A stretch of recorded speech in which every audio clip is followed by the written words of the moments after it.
అందరూ కవర్ కాల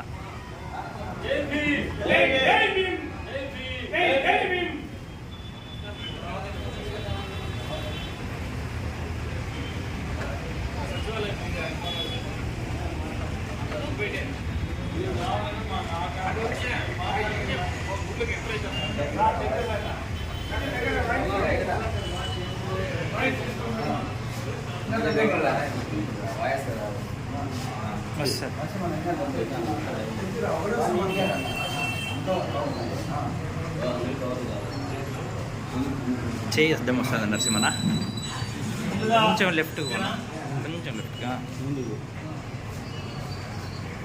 ముందుగా జై భీమ్ జై భీమ్. అనంతపురం జిల్లా దళిత సంఘాలు నాయకుల ఆధ్వర్యంలో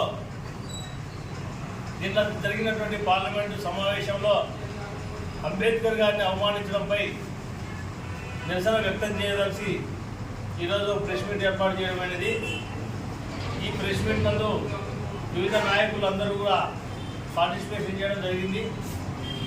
అయితే అంబేద్కర్ గారిని చులకనగా మాట్లాడడం, అన్ని రాజకీయ పార్టీలు కూడా అంబేద్కర్ పట్ల అనుచిత వ్యాఖ్యలు చేసినందుకు గాను మరి చులకన భావనతో అంబేద్కర్ను నేరుని చేసి మాట్లాడడం అంత పెద్ద పార్లమెంట్లోనే, ఆ పార్లమెంట్ అంబేద్కర్ రాసిన రాజ్యాంగంలోనే, రాజ్యాంగ పరిషత్తులో ఉన్నటువంటి పార్లమెంట్లోనే మరి అంబేద్కర్ గారిని హేళనగా మాట్లాడడం, అంబేద్కర్ను చులకన చేసి మాట్లాడడం అనేది సరైన పద్ధతి కాదని చెప్పి ఎంఆర్పిఎస్ తదితర సంఘాలన్నింటిలో మేము నిరసన వ్యక్తం చేయదలుచుకున్నాం. అయితే మిత్రులారా, అంబేద్కర్ పేరు కలిస్తే నీకు ఏమి నొప్పి మాకు అర్థం కాలేదు.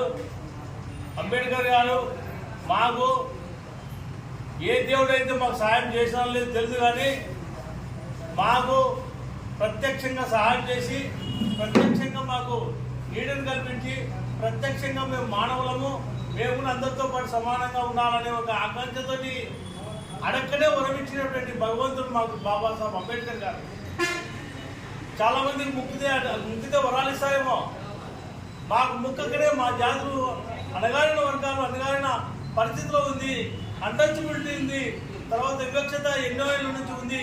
ఇది రూపుమాపాలంటే మరి విద్య అవసరం ఉన్నటువంటి గొప్ప సందేశాన్ని ఇచ్చి మరి మాకు రిజర్వేషన్ కల్పించి అన్ని విధాలా న్యాయం చేసినందుకు గాను మా గుండెల్లో అంబేద్కర్ గారు చిరస్థాయిగా మా తరతరాలు ఉన్నంత వరకు, ఈ భూమి ఉన్నంత వరకు అంబేద్కర్ గారు మా గుండెల్లో ఉంటాడు.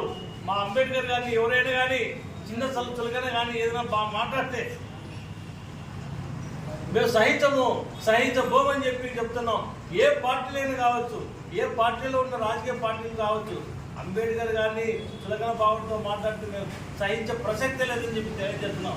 కావున వెంటనే అమిత్ షా గారు రాజీనామా చేయాలి, వెంటనే క్షమాపణ చెప్పాలి, పార్లమెంట్లో క్షమాపణ చెప్పాలి. తర్వాత మరి అంబేద్కర్ గారి పేరు మీద మీరు ఏదైతే చేశారో అది ఖచ్చితంగా మీరు అంబేద్కర్ గారి పాదాల వద్ద పోయి మీరు క్షమాపణ చెప్పి వేడుకోవాలని చెప్పి మేము డిమాండ్ చేస్తున్నాం.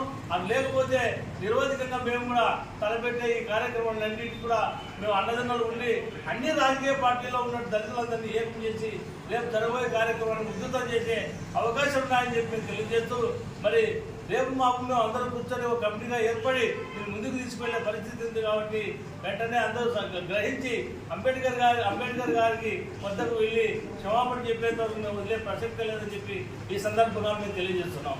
జై భీమ్.